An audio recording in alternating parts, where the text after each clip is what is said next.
నమస్తే. ఆంధ్రప్రభకి స్వాగతం. ఇండియా, నేపాల్ మధ్య మంచి స్నేహం ఉన్నప్పటికీ ఎందుకని ట్యాక్స్ వివాదం రోజు రోజుకి పెరిగిపోతుంది తెలుసుకుందాం. ప్రస్తుతం మనతో పాటు రీసెర్చ్ అనలిస్ట్ ఆదిత్య కృష్ణ గారు ఉన్నారు. హలో సార్, నమస్తే. నమస్తే.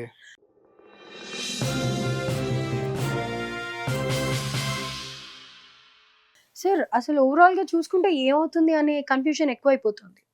నేపాల్తో మంచి సంబంధాలే ఉన్నాయి, ఎక్కడ కూడా ఇబ్బందికర వాతావరణం ఎప్పుడు చూడలేదు. కానీ ఇప్పుడు సడన్ గా ఎందుకని ఈ టాక్సెస్ వేస్తూ ఉన్నారు అంటే ఎకనామిక్ వైజ్ ఆలోచిస్తున్నారా, లేకపోతే కనుక ఏంటి, what is the master plan behind it? And ఇంకొకటి ఏంటంటే దీని వెనకాల ఇంకెవరు ఉన్నారు? లైక్ ఇప్పుడు ఒక పక్క చూసుకుంటే మనకి బంగ్లాదేశ్తో కానీ ఇటుపక్క పాకిస్తాన్తో కానీ ఆల్రెడీ టెర్రరిస్ట్ ప్లాట్ ఒకటి ఉంది, జరుగుతుంది అని చెప్పేసి అదొక టెన్షన్ ఉంది. అండ్ చైనా కూడా మధ్య మధ్యలో మనకు వినిపిస్తూనే ఉంది ఆ పేరు. అండ్ నేపాల్ ఇప్పుడు సడన్ గా ఎందుకని ట్యాక్సెస్ వేస్తుంది, ఏం జరుగుతుంది అసలు? సో ఇది యాక్చువల్లీ ఇవన్నీ కూడా మనం అన్ని కలిపి కూడా చూడాలి. దట్ మన నేబర్హుడ్ అంతా బాగా చాలా ప్రాబ్లమాటిక్ నేబర్హుడ్ లాగా అవుతుంది. ఇంతకు ముందర కూడా ఎట్లా అనుకునే వాళ్ళం అంటే కొంచెం గేమ్ ఇండియన్ గేమ్ నడిచేది, కొంచెం చైనీస్ గేమ్ నడిచేది అనుకునే వాళ్ళం. ఫర్ ఎగ్జాంపుల్ శ్రీలంకలో కూడా ఒకప్పుడు ప్రో చైనీస్గా ఒక అతను వచ్చేవాళ్ళు, లేకపోతే ఇంకో అతను ప్రో ఇండియన్గా వచ్చేవాళ్ళు, ఇట్లా మూవ్మెంట్ జరుగుతుండేది. బంగ్లాదేశ్ షేక్ హసీనాగా ఆమె ఉండేదాకా కూడా చాలా మటుకు కొంచెం ప్రో ఇండియన్ స్టాన్స్ లాగా టు సమ్ ఎక్స్టెంట్ ఉందని భావిస్తారు. ఎందుకంటే అది మనకున్న ఇంటెలిజెన్స్ ఆపరేషన్స్ ద్వారా ముజిబుర్ రెహమాన్ ఫ్యామిలీ వాళ్ళు రావటము, సో దానివల్ల కొంచెం సాఫ్ట్ కార్నర్ ఇండియా వైపు. కానీ మీరు గమనిస్తే ఇంకా కొన్ని సంవత్సరాల క్రితం ఈ మొహమ్మద్ యూనిస్ రావటం, ఒక జెన్జీ ప్రొటెస్ట్ అని చెప్పి బంగ్లాదేశ్ గవర్నమెంట్ కొలాప్స్ చేయటం, అలాగే సేమ్ జెన్జీ ప్రొటెస్ట్ అని చెప్పి నేపాల్ గవర్నమెంట్ని కొలాప్స్ చేయటం, అలాగే ఇండియాలో కూడా అప్పుడప్పుడు కొంతమంది ఆపోజిషన్ పార్టీ వాళ్ళు అంటాం మనకు కూడా జెన్జీ ఎందుకు చేయట్లేదు, వై ఇస్ జెన్జీ సైలెంట్?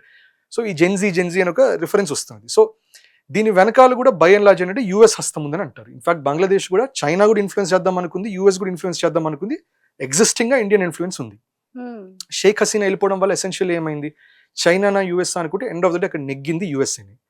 వాళ్ళకి మెయిన్గా సెయింట్ మార్టిన్స్ ఐలాండ్ అనేది అక్కడ కావాలి, బే ఆఫ్ బెంగాల్ దగ్గర కావాలి. ఆ ఐలాండ్ ఎందుకు కావాలంటే ఆ ఒక్క ఐలాండ్తో వాళ్ళు ఒకవైపు చైనాని, ఒకవైపు మమ్మల్ని ఇండియాని ఈజీగా చెక్లో పెట్టచ్చు.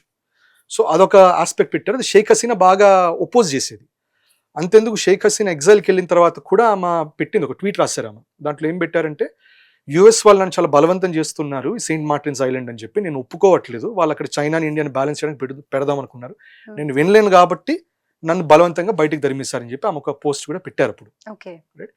ఇప్పుడు నేపాల్లో కూడా మీరు గమనిస్తే అదే సేమ్ జెన్జీ ప్రొటెస్ట్ అని చెప్పి అది ఫ్యూయల్ చేయడానికి కూడా అమెరికన్ ప్లాట్ఫామ్స్ మళ్ళీ మీరు గమనిస్తే అదే మీకు ట్విట్టర్, అదే ఫేస్బుక్, అదే ఇన్స్టాగ్రామ్, వీటి బేసిస్ మీదనే మీకు ఆ ప్రొటెస్ట్ జరగటం. మళ్ళీ అక్కడున్న వాళ్ళు కూడా ప్రొటెస్ట్ జరుగుతుంటే వెనకాల తగలబడుతున్న బిల్డింగ్ ముందర రీల్స్ చేయటం, డాన్సింగ్లు చేయటం, ఇవన్నీ నేపాల్లో అవన్నీ చేయటం. సో చాలా మటుకు ఓవరాల్ కోఆర్డినేషన్ అక్కడ కొంచెం అమెరికన్ స్ట్రెంగ్త్ అనేది వాళ్ళు ఆ డామినెన్స్ అనేది చూపిస్తున్నారు. ఇన్ఫాక్ట్ అమెరికా ఎప్పుడైనా కూడా గ్లోబల్గా సూపర్ పవర్ మెయింటైన్ అవ్వడానికి డామినెన్స్ అనేది చూపిస్తుంటుంది. ఇంతకు ముందర భారత్ అయినా చైనా అయినా సివిలైజేషనల్గా ఇంతకు ముందర మచ్ బిఫోర్ 1000 years బ్యాక్ అనుకోండి, అప్పుడంతా గ్లోబల్ జీడిపిలో మనం 25-30% ఉన్నా కూడా మనం పక్క వాళ్ళ మీద డామినేషన్ అంటే చూపించే వాళ్ళం కాదు. We use to be a dominant economic power. కానీ పక్క వాళ్ళ మీదకి వచ్చి మా మతంలోకి మారండి, మేము చెప్పినట్టు చేయండి, లేకపోతే మీది కన్వర్ట్ అయిపోండి, ఇవన్నీ ఎప్పుడు జరగల. బై అండ్ లార్జ్ మన పని మనం చేసుకున్నాం, వాళ్ళ పని వాళ్ళు చేసుకున్నాం, ఇంటర్నల్ అఫేర్స్ మనం ఇన్వాల్వ్ అవ్వాల. కానీ యూరోపియన్ పవర్స్ వచ్చినప్పటి నుంచి, కొలోనియలిజం వచ్చినప్పటి నుంచి కూడా అప్పుడు పద్ధతి వాళ్ళది వేరుగా ఉంది.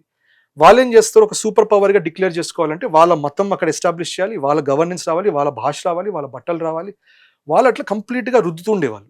ఎవరైనా కూడా, ఫ్రెంచ్ అయినా అదే చేశారు, డచ్ అదే చేశారు, బ్రిటిష్ వాళ్ళు చాలా సక్సీడ్ అయ్యారు. బ్రిటిష్ తర్వాత మీరు చూస్తే ఇప్పుడు యుఎస్ చాలా సక్సీడ్ అవుతుంది దాంట్లో బలవంతంగా. మన దేశంలో కూడా సోషల్ మీడియా ప్లాట్ఫామ్స్ మన సొంతం ఉండకపోవడం ఏంటి, మొత్తం కాలిఫోర్నియా సిలికాన్ వ్యాలీ బేస్డ్ నడుపుతున్నాం. ఇప్పుడు మనం ఏఐ బేస్డ్ చాలా మంది సర్చింగ్ చేస్తున్నారు. ఇప్పుడు చాట్ జీపీటీలో అంతెందుకు చాలా మంది పర్సనల్ ఇష్యూస్ కూడా అడుగుతారు, నాకు ఈ పర్సనల్గా ఇష్యూస్ జరుగుతున్నాయి, ఏం చేయాలి అని అడుగుతున్నారు. డేటా అంతా నీట్గా కాలిఫోర్నియా సర్వర్స్ లో ఉన్నాయి. సరే, ఇప్పుడు టార్గెటెడ్ గా ఏమన్నా ఒక సోషల్ ఇంజనీరింగ్ చేయాలంటే ఈ డేటాని వాడుకొని, ఇప్పుడు ఇంకా ఏఐ పవర్ తో వాడుకొని, ఇంతకు ముందర డేటా అనలిస్టులు కూర్చొని చేసేవాళ్ళు, డేటా అనలిస్ట్ అక్కర్లా, ఏఐలోనే రాస్తారు ఏమి చేస్తే ఏ స్టేట్ లో ఎవరిని ఎట్లా ఇంపాక్ట్ చేయొచ్చు, ఈజీగా వాళ్ళకి డేటా వచ్చేస్తుంది, చేసేచ్చు వాళ్ళు. ఇది జరుగుతుంది. సో బాలెన్ షా అనే అతను అక్కడ ఎస్టాబ్లిష్ అయిన మరుక్షణం ఇనీషియల్గా వెళ్ళిన వెంటనే ఆయన ఏమన్నారు, నేను ఇక్కడ ఉన్న లోకల్ నేమ్స్ అన్ని బ్రిటిషర్ ఆ నేమ్స్ అని రిమూవ్ చేస్తాను, లోకల్ నేపాలీ నేమ్స్ రావాలి, ఇవన్నీ కొంచెం నేషనలిస్టిక్ గా చూపించారు ఆయన. కానీ నేషనలిస్టిక్ ఎప్పుడైనా చూస్తే నేపాల్కి all time all weather friend అనేది భారత్. ఎందుకంటే వీఆర్ షేరింగ్ అ బార్డర్, వాళ్ళకు almost 100% oil and gas supply ఇచ్చేది మనమే.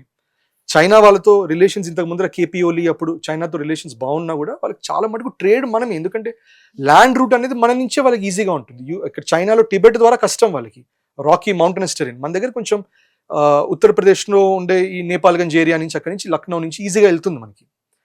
సో ఇప్పుడున్న వింత ఏంటి, సడన్ గా ఇప్పుడు మనం చూస్తే ఇంకే మూవ్మెంట్స్ మొదలయ్యాయి.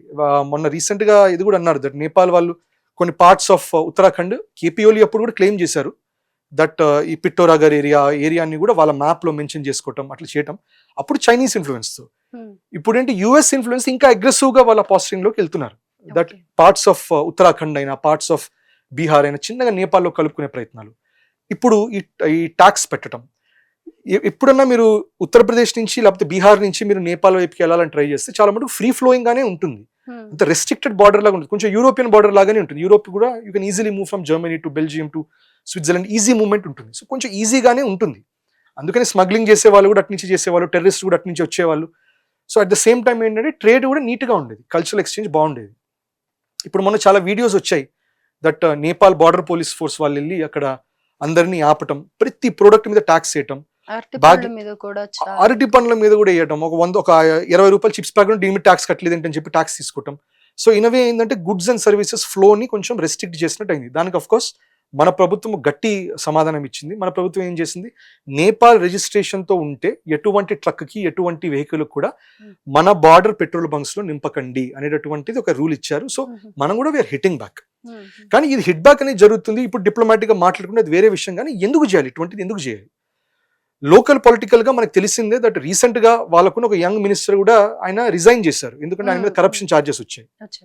బలన్ షా మీద కూడా ఏంటంటే ఈజ్ లోకల్ గా కొంచెం ప్రొటెస్ట్ ఆయనకు వ్యతిరేకంగా వస్తున్నాయి. Is a young guy, is in his 30s. Natural గా ఇంతకు ముందర ఉన్న పొలిటికల్ ఫోర్సెస్ ఆయనకు వ్యతిరేకంగా చేస్తుంది. సో ఇవి చేస్తున్నారు. బట్ ఐ థింక్ సమ్వేర్ ఏంటంటే ఇక్కడ కొంచెం యూఎస్ వాళ్ళు కూడా అంటూనుంటారు, కొంచెం ఇండియాతో కొంచెం డిప్లొమాటిక్ గా కొంచెం దెబ్బతినేటట్టు చేస్తుంటారు. బంగ్లాదేశ్ ఆల్రెడీ మొహమ్మద్ యూనిస్ గవర్నమెంట్ అప్పుడు బాగా చాలా అట్రాసిటీస్ జరుగుతుండేది. సో అప్పుడు బాగా ఐఎస్ఐతో క్లోజ్ లింకేజెస్ జరుగుతున్నాయి, హిందూస్ మీద చాలా అటాక్స్ జరుగుతున్నాయి. అప్పుడు దే డి నాట్ అడ్రస్, మనం ఎంత చెప్పినా కూడా అడ్రస్ చేయాలి. రాధారామన్ కదా సారీ, వాళ్ళకి ఇక్కడ ఇస్కాన్ లో వాళ్ళకి గోపాల్ దాస్ ఆయన వాళ్ళ ఇస్కాన్ వాళ్ళకున్న చీఫ్ మీద కూడా వాళ్ళు ఏం చేస్తారంటే ఎసెన్షియల్ ఆయన కూడా ఇంప్రిజన్ చేయటం, మనం ఎన్ని అపీల్స్ పెట్టినా కూడా వినకపోవటం, ఇవన్నీ ఎనీవే ఇవి జరుగుతున్నాయి. ఇప్పుడు రీసెంట్ గా వాళ్ళ బంగ్లాదేశ్ నుంచి ఒకళ్ళు మినిస్టర్ మన దగ్గరికి వచ్చి ఒక మీటింగ్ జరిగి వెళ్ళారు. వెళ్ళిన వెంటనే వాళ్ళు ఒక చిన్న క్రాక్ డౌన్ చేస్తే బంగ్లాదేశీ ఎయిర్ ఫోర్స్ లోపల తెహ్రీక్ ఈ తాలిబాన్ పాకిస్తాన్ వాళ్ళు ఇన్ఫిల్ట్రేట్ అయ్యి వాళ్ళు ఎయిర్ ఫోర్స్ వాళ్ళు ఉన్నారు, కలిసి ఉన్నారని తెలిసింది. వాళ్ళందరినీ ఇమీడియట్ గా సస్పెన్షన్ చేయటము, కొంతమందిని ఇంప్రిజన్ చేయడం జరిగింది. కానీ ఒక విషయం ఏంటంటే తెహ్రీక్ ఈ తాలిబాన్ పాకిస్తాన్ అనేది మోస్ట్లీ అక్కడ నార్త్ వెస్ట్ ఆఫ్ పాకిస్తాన్ లో ఆపరేట్ చేస్తున్నారు. వాళ్ళకి బంగ్లాదేశ్ లో పెనెట్రేట్ చేసేంత కేపబిలిటీ లేదు. చేశారంటే ఎవరు చేయించినట్టు? ఐఎస్ఐ చేయించినట్టే. ఐఎస్ఐ చేసిందంటే ఒక విధంగా గ్రీన్ ఫ్లాగ్ ఎవరు ఇచ్చినట్టు? యుఎస్ ఇచ్చినట్టే. సో ఇంకోటి ప్యారల్ గా మనం చూస్తున్నాం, ఒకవైపు యూఎస్ కూడా ఏం చేస్తుంది, కొంచెం యాంటీ ఇండియన్ స్టాన్స్ తీసుకుంటూ, రెండో వైపు పాకిస్తాన్కి పీస్ మేకర్ అని చెప్పడం, వాళ్ళకి మన సౌదీ అరేబియా ద్వారా ఇంకో $1.5 బిలియన్ లోన్ ఇప్పించటం, దానిపైన వాళ్ళని ఇంటర్మీడియట్గా పెట్టి అక్కడంతా టాక్స్ అన్ని అక్కడ వాళ్ళే మీడియేటర్స్ లాగా చూపించడం, మనల్ని బ్యాలెన్స్ అవుట్ చేయటం, మనల్ని హెల్ హోల్ అని చెప్పటం. సో ఇవన్నీ కూడా జరుగుతుంది. సో ఎందుకు చేస్తోంది యుఎస్ ఇప్పుడు? ఏంటి ఏం నడుస్తోంది? ఇంకా ఏదైనా ప్లాన్ చేస్తోందా? ఇండైరెక్ట్ గా వీళ్ళని వెపన్స్ గా యూజ్ చేసుకుంటుంది. సో యుఎస్ కున్న ఇమీడియట్ థ్రెట్ ఇప్పుడు చైనా, యుఎస్ కుండే ఒక ఫ్యూచర్ థ్రెట్ అనేది ఇండియా. సో ఈ రెండు థ్రెట్స్ ని బ్యాలెన్స్ చేసే ప్రయత్నం చేస్తుంది. ఇంత ముందర చేసేది ఇప్పుడు ఇంకా అగ్రెసివ్ గా చేస్తుంది. ఎందుకంటే మనం కూడా మొన్న వి రీచ్ థర్డ్ లార్జెస్ట్ ఎకానమీలోకి రీచ్ అయ్యాం. సరే, దాంతో మన డాలర్ డీవాల్యుయేట్ అవ్వడం వల్ల మనం మళ్ళీ అవి came down to 6th rank. కానీ ఎసెన్షియలీ గ్రోత్ వైజ్ మనకున్నంత గ్రోత్ ఎక్కడా లేదు. వీఆర్ అబౌట్ 6 to 8% గ్రోత్ లో మనం ఉన్నాం. చైనా గ్రోత్ కూడా 3% ఉంది, మన 6 to 8% గ్రోత్ లో ఉన్నాం. So we're showing that we're rising economy. రెండోది ఏంటంటే మొన్న ఈ వరల్డ్ ఎకానమిక్ ఫోరం వాళ్ళది కూడా ఒక గ్లోబల్ ఎకానమిక్ అవుట్లుక్ ఒక ఇండెక్స్ వచ్చింది. దాంట్లో కూడా వాళ్ళు అన్నారు దట్ 3 సినారియోస్ కనబడుతున్నాయి ఈ వార్ వల్ల. ఒకటి ఏంటంటే ఒక సివియర్ ఇంపాక్ట్ ఏం జరగచ్చు అంటే వరల్డ్ లో అందరి ఎకానమిక్ గ్రోత్ 2% పడిపోయే అవకాశాలు ఉంటాయి. కొంచెం రీజనబుల్ గా కొంచెం బెటర్ గా మోడరేట్ గా ఉంటే ఏంటంటే 2.5%, పాజిటివ్ గా ఉంటే మాత్రం అబౌట్ 3% అట్లా గ్రోత్ ఉంటుంది. కానీ India will still maintain 6% growth. So India is always going to be considered threat. So దానివల్ల ఇప్పుడు చైనాని చెక్ చేయాలంటే వాళ్ళు నేపాల్ని వాడుకుంటారు, బంగ్లాదేశ్ని వాడుకుంటారు. కానీ ఒక రాయితో 2 పిట్టలు అన్నట్టు at the same time India కూడా బ్యాలెన్స్ అవుతుంది. ఈ అన్ని డైనమిక్ లో ఇంపార్టెంట్ డైనమిక్ ఇస్ మణిపూర్. మనం మణిపూర్ ఒక కుకీస్ వర్సెస్ మేటేస్ ఇష్యూ అనుకుంటాం. దట్ కుకీస్ క్రిస్టియన్స్ గా మారారు, మేటేస్ ఇంకా హిందూ. కానీ మేటేస్ కూడా చాలా మంది క్రిస్టియన్స్ లోకి మారుతున్నారు. ఒరిజినల్ గా హిందూ కస్టమ్స్ ప్లేన్స్ లో ఉండేవాళ్ళు కాబట్టి ఎంబెడెడ్ ఉండేవాళ్ళు. ఇంటిగ్రేటెడ్ ఉండేవాళ్ళు. కానీ అక్కడ ఇంకా పెద్ద గేమ్ నడుస్తుంది. ఇప్పుడు మాథ్యూ వ్యాన్ డైక్ అని వాళ్ళందరినీ మయాన్మార్ బార్డర్ దగ్గర పట్టుకున్నారు. ఆయన ఒక యూఎస్ బేస్డ్ మర్సినరీ ఆయన. అక్కడికి వెళ్ళి అక్కడ మయాన్మార్ లో సెపరేటిస్ట్, సో మనం గుర్తుపెట్టుకోవాలి మయాన్మార్, మణిపూర్, మిజోరాం ఇవన్నీ సెపరేట్ కాదు, ఆ ఏరియాస్ అని ఇంటర్లింక్ అయిపోయాయి. ఈజీ ఫ్లో జరుగుతున్నాయి, వెపన్స్ మూవ్మెంట్స్, టెర్రరిస్ట్ మూవ్మెంట్స్ అని ఈజీగా జరుగుతున్నాయి. ఇన్సర్జెంట్స్ అందరూ మూవ్ అవుతున్నారు. మాథ్యూ వ్యాన్ డైక్ అని ఆ సిఐఏ బేస్డ్ అసెట్ అని అంటారు. అక్కడ వెళ్ళి వెపన్స్ ట్రైనింగ్, డ్రోన్ ట్రైనింగ్ ఇవన్నీ చేయడం, ఆ వీడియోస్ చాలా బయటకు వచ్చాయి. సో అతను మనం ఇంప్రిజన్ చేసాం కోల్కతా ఎయిర్పోర్ట్ లో, అతన్ని ఇంకో 6 మర్సనరీస్ ని మనం పట్టుకున్నాం. సో మణిపూర్ దగ్గర ఇంకోటి ఏం గుర్తుపెట్టుకోవాలంటే, తాలిబాన్ వచ్చినప్పటి నుంచి పాపీ కల్టివేషన్ అనేది ఆఫ్ఘనిస్తాన్ లో ఆపేశారు. పాపీ కల్టివేషన్, డ్రగ్ ట్రేడ్ మొత్తం అక్కడ చాలా మటుకు కిల్ చేశారు. ఇప్పుడు అదే డ్రగ్ ట్రేడ్, అటువంటి ఎన్విరాన్మెంట్ మనకి తయారయ్యేది మణిపూర్లో. సో అందుకని ఏంటంటే Manipur is not just about Kuki Meitei, it is not just about India and ఒక ఇన్సర్జెంట్ గ్రూప్ అనేది కాదు, అలాగే మయాన్మార్ అండ్ ఇండియా కూడా కాదు. ఇది ఇవన్నీ జరుగుతూ క్రిస్టియన్ స్టేట్ తయారు చేసే ఒక అటెంప్ట్ జరుగుతూ, American Baptist church Christians state తయారు చేసే ప్రయత్నము జరుగుతున్నది. At the same time drug cultivation కోసం కూడా అది పాట్ బాయ్ లో పెడుతున్నారు. పాపీ అక్కడ కల్టివేట్ చేసి అక్కడ నుంచి థాయిలాండ్, మయాన్మార్ ద్వారా థాయిలాండ్, కంబోడియాలో అక్కడ నుంచి గ్లోబల్ ట్రేడ్ లోకి వెళ్తుంది. అయితే ఇక్కడ ఒక చిన్న డౌట్, ఇప్పుడు మణిపూర్లో మళ్ళీ అదే విధంగా మొత్తం బంద్ నడుస్తుంది, మళ్ళీ గొడవలు ఎక్కువైపోయి, ఇది ఎందుకని అవుతుంది? మన తెలుగు మీడియా ఛానల్స్ లో ఎక్కడ చూపించట్లేదు, కానీ అక్కడ పరిస్థితులు మాత్రం చాలా సీరియస్ గా ఉన్నాయి అనేది అయితే తెలుసు. కరెక్ట్. సో ఎప్పుడైనా కూడా ఇట్లాంటి జరిగినప్పుడు సింగిల్ రీజన్ ఉండదు మనకి. Single reason Kuki versus Meitei అనుకుంటాం. That Kukis are upset. Kukis అంటే కొండల మీద ఉంటారు, మేటేస్ ప్లేన్స్ మీద ఉంటారు, దే ఆర్ అప్సెట్ అని భావిస్తాం. కానీ ఇక్కడ ఒక యాంగిల్ ఏంటంటే, అమెరికన్ బాప్టిస్ట్ చర్చ్ వాళ్ళు అక్కడ ఆ ఏరియా మొత్తం, నార్త్ ఈస్ట్ ఇండియా మొత్తం ఒక సెపరేట్ కంట్రీగా తీసుకొచ్చే ప్రయత్నం చేస్తున్నారు. కుకీస్ ద్వారా వాళ్ళు వేరే కుకీ ల్యాండ్ అంటున్నారు, మిజోస్ ద్వారా విడిగా వాళ్ళు ఒక మిజోస్ ఒక వేరే ల్యాండ్ అంటున్నారు, నాగాస్ ద్వారా నాగా లిమ్ అంటున్నారు. It is not just Nagaland, Manipur. ఈ 3 క్లెయిమ్స్ లో వాళ్ళు ఏమంటున్నారంటే, వాళ్ళకి నార్త్ ఈస్ట్ బెల్ట్ మొత్తం కావాలంటున్నారు. They want Manipur, Mizoram, Nagaland, they want Sikkim, everything, they want all of it together. వాళ్ళు డిక్లేర్ చేసే నరేటివ్ కూడా ఏంటి, ఇది ఒక క్రిస్టియన్ ల్యాండ్. ఈ క్రిస్టియన్ ల్యాండ్ ని మయాన్మార్ నుంచి బుద్ధిస్టులు, బంగ్లాదేశ్ నుంచి ముస్లిమ్స్, భారత్ నుంచి హిందువులు, చైనా నుంచి కమ్యూనిస్టులు తొక్కేస్తున్నారు. అందుకని క్రిస్టియన్ ల్యాండ్ కావాలని మాసెస్ ని అట్లా చెప్తున్నారు. సో అదొక బ్యాటిల్ నడుస్తుంది. కానీ US main geo political battle ఏంటి, అక్కడ ఎట్లాగొట్లా అమెరికన్ బాప్టిస్ట్ చర్చ్ ద్వారా అక్కడ క్రిస్టియన్ ల్యాండ్ ని ఎస్టాబ్లిష్ చేయగలిగితే అది కంప్లీట్ గా ప్రో యుఎస్ అయిపోతుంది. డెఫినెట్ గా అయిపోతే ఇమ్మీడియట్ గా చైనా ఒక పక్కన ఉంది, ఇండియా ఒక పక్కన ఉంది. వీళ్ళిద్దరి మధ్య ట్రేడ్ కూడా కట్ చేసేయచ్చు, మధ్యలోకి అడ్డం పడచ్చు. ఎట్లా అంటే ఇప్పుడు ఇండియాకిను సెంట్రల్ ఏషియాకి ట్రేడ్ కట్ చేయడానికి ఎట్లా పాకిస్తాన్ విడిచేసి పియోక్ అక్కడ పెట్టేసి మనకి ట్రేడ్ లేకుండా చేశారు సెంట్రల్ ఏషియాతో వయా ల్యాండ్ రూట్, అట్లాగే చైనాకి మనకి in fact China is one of the largest, in fact if at all the largest trading partner. అది కూడా మనకి చాలా మటుకు నార్త్ ఈస్ట్ నుంచి వస్తుంది బై రోడ్. సో అక్కడ ల్యాండ్ రావడం వల్ల ఇండియాకి చైనాకి కట్ అవుతుంది.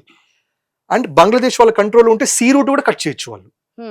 సో దానివల్ల ఎసెన్షియల్ ఏమవుతుంది, చైనాను దెబ్బతింటుంది, ఇండియాను దెబ్బతింటుంది. ఆ 2 కంట్రీస్ మర్జ్ అయ్యి అంటే ఎకానమికల్ గా కలిసి గ్రో అయ్యే స్కోప్ అనేది ఉండదు. సో ఒక దెబ్బతో, ఒక రాయితో 2 పిట్టలు కొట్టినట్టు యుఎస్ గ్లోబల్ డామినెన్స్ హెగ్జిమనీ కోసం నేపాల్ని, బంగ్లాదేశ్ని, పాకిస్తాన్ వీళ్ళందరినీ వాడుకొని ఒకవైపు ఇరాన్ని, ఒకవైపు ఇండియాని, ఒకవైపు చైనా, ఒక చెస్ గేమ్, ఒక 6D చెస్ లాగా అందరినీ కంట్రోల్ పెట్టే ప్రయత్నాలు జరుగుతున్నాయి. సో దానికి అఫ్ కోర్స్ మన ప్రభుత్వం చేసేది, నేపాల్తో ఇట్లా రెసిప్రొకేటివ్ గా మనం చేస్తున్నాం, పాకిస్తాన్తో మిలిటరీగా చేస్తున్నాం, బంగ్లాదేశ్తో డిప్లొమాటిక్ గా చేస్తున్నాం, మయాన్మార్తో ఇప్పుడు our home ministry is involving more actively, Indian army is also involving very proactively ఇప్పుడు అక్కడ. సో ఈ అన్నిటితో మనం ఇప్పుడు రకరకాల చోట్ల రకరకాలు, ఎక్కడ మనము బార్డర్ పోలీస్ వాడాలో అక్కడ వాడుతున్నాం మయాన్మార్ దగ్గర, ఎక్కడ మిలిటరీ వాడాలో ఆర్మీస్ రెస్పాండింగ్, ఎక్కడ డిప్లొమాటిక్ అంటే ఇక్కడ వాడుతున్నాం, ట్రేడ్ అండ్ టారిఫ్ వాడి చేయాలంటే నేపాల్తో చేస్తున్నాం. సో మనం బ్యాలెన్సింగ్ యాక్ట్ చేస్తున్నాం. కానీ బట్ గుర్తుపెట్టుకోవాలి, the larger game is running in the US. దాని వల్లనే మనం యూఎస్ కి ఎక్స్ట్రీమ్ అగ్రెసివ్ స్టాన్స్ తీసుకోవట్లేదు. అందుకని మీరు డిప్లొమాటిక్ గా ఉన్నారు అని చెప్పేసి అంటున్నారు, రైట్? ఎందుకంటే వాళ్ళు తలుచుకుంటే they just have to turn up the ఈ హ్యాండిల్, ఈ నాజిల్ ని ఇట్లా టర్న్ అప్ చేస్తే అన్ని వైపులు మనకి ఇష్యూస్ అన్ని వైపు నుంచి. ఇప్పుడు ప్రెసెంట్ సిచ్యువేషన్ చాలా సెన్సిటివ్ గా ఉంది. మనమైతే డిఫెన్స్ మోడ్ లో ఉన్నాము, చాలా వరకు ట్రై చేస్తున్నాం. బార్డర్స్ లో అయితే టెన్షన్ వాతావరణం ఉంది. Correct, right. సో మనకి ఇప్పుడు మెయిన్ ఫోకస్ మంది ఎకానమిక్ గ్రోత్ మనకు ఉండాలి, డెవలప్మెంట్ అనేది జరగాలి. Our focus is on that. We're not looking at expansionism. మనం ఏమి ఇమ్మీడియట్ గా పిఓజేకే రావాలని ఉద్దేశం లేము, కానీ టైం వచ్చినప్పుడు తీసుకుంటాం. అట్లాగే ఇమ్మీడియట్ గా మనం వెళ్ళిపోయి మిగతా దేశాలను కొట్టేసి వాళ్ళ ఇంటర్నల్ పాలిటిక్స్ ఇన్వాల్వ్ అవ్వాలి అనుకోవట్లేదు. అదే ఇప్పుడు అందరూ అంటున్నారు పాకిస్తాన్ తో ఇప్పుడు గనక వాళ్ళు ఏదైనా అటాక్ చేసినా ఇది ఒక మంచి ఛాన్స్ ఇండియాకి అని, కానీ మనం ఏది రెస్పాండ్ అవ్వట్లేదు అని చాలా మంది మోడీ గవర్నమెంట్ ఇలా అది అని చెప్పి చాలా అలిగేషన్స్ ఇస్తున్నారు, కమెంట్స్ చేస్తున్నారు. కానీ ఇప్పుడు ఏం కొంచెం రెస్పాండ్ అయినా కానీ సరౌండెడ్ గా అన్ని ఉన్నాయి కాబట్టి ఎక్కడో ఒక చోటు నుంచి అయితే మనకి ఇన్ఫాక్ట్ అంతెందుకు యుఎస్ లోనే ఒక అతను ఒక పెద్ద డిప్లొమాట్ ఆయన ఎక్కడ ఐ థింక్ హడ్సన్ లోనే ఎక్కడో ఒక మాట అన్నారు ఆయన Hmm. దట్ ఇంతకు ముందర ఈ పెహల్గామ్ అటాక్ జరిగిన వెంటనే ఆపరేషన్ సింధూర్తో ఇండియా మిలిటరీ రెస్పాన్స్ ఇచ్చి కొట్టింది Hmm. కానీ ఈసారి మనం పాకిస్తాన్ ఇంటర్మీడియరీగా పెట్టి నెగోషియేషన్ చేయించాం కాబట్టి ఇట్లా చేసే అవకాశం మళ్ళీ ఇండియాకి రాదు అని ఒక మాట అన్నారు ఆయన. ఇది మనం ఇంతకు ముందు అనుకుంటున్నది దట్ వాళ్ళని పీస్ మేకర్ పొజిషన్ పెట్టడం వల్ల వాళ్ళు ఇంకోసారి టెర్రరిస్ట్ ఇన్ఫిల్ట్రేషన్ వస్తే మన పాకిస్తాన్ వెళ్ళి అటాక్ చేస్తే పీస్ మేకర్ మీద వాళ్ళు ఎట్లా అటాక్ చేశారు అని ఒక నెరేటివ్ పుష్ చేసే అవకాశం ఉండేది. అది యాక్చువల్ కన్ఫర్మ్ అయింది. దట్ యుఎస్ లో కదా ఓపెన్ గా అన్నమాట మనం వాళ్ళకి ఆ పొజిషన్ ఇవ్వడం వల్ల ఇండియా అటాక్ చేయడం మనం ప్రొటెక్ట్ అందుకే ఎవరు అవసరం లేదు మాకు అని చెప్పేసి. కరెక్ట్. సో ఎసెన్షియలీ ఇవన్నీ ఒక స్ట్రాటజికల్ జరుగుతుంది, వీ నో ఇట్. సో అందుకని ఏంటంటే ఎప్పుడైనా కూడా వార్ అయినా ఎక్కడైనా కూడా టైమింగ్ కోసం వెయిట్ చేయాలి. టైం వచ్చినప్పుడు కొట్టాలి. ఆ టైం సరిగ్గా లేనప్పుడు మనం మన పనుల మీద ఫోకస్ చేయాలి. సో ప్రస్తుతానికి మనం ఎకానమికల్ గా ఫోకస్ చేస్తున్నాం, ట్రేడ్ రిలేషన్స్ పెంచుకోవడానికి ట్రై చేస్తున్నాం, డిప్లొమాటిక్ గా ట్రై చేస్తున్నాం. కానీ అగ్రెసివ్ మిలిటరీ పోస్చరింగ్ మనం పెట్టాలనుకున్నా కూడా ఆపరేషన్ సింధూర్ తో చాలా మటుకు మనం టోన్ డౌన్ చేసాం. అందుకని బలెన్ షాతో కూడా మనం డైరెక్ట్ గా బలెన్ షాకి అగేన్స్ట్ గా మాట్లాడడం. అండ్ హెల్ హోల్ అన్నా కూడా మన MEA spokes person leave it అన్నారు, సింపుల్ గా వదిలేసేయండి, ఎందుకు మాట్లాడటం అని అన్నారు. రైట్. శశి థరూర్ గారు కూడా అన్నారు, it is not our style of diplomacy to keep shouting and hitting aggressively. మన స్టైల్ ఏంటి, వదిలేసి ఆ relationship is more important then some random comments అన్నట్టు అన్నారు. సో ఎసెన్షియల్లీ మనం ఆ పొజిషన్ మెయింటైన్ చేసుకుంటాం. చాలా ట్రై చేస్తున్నారు యుద్ధానికి, కానీ ఎక్కడ స్కోప్ ఇవ్వట్లేదు మనం ఇవ్వకూడదు, ఎందుకంటే మనం స్లిప్ అయితే that is when they will go all out on us. Right. Thank you అండి. Right.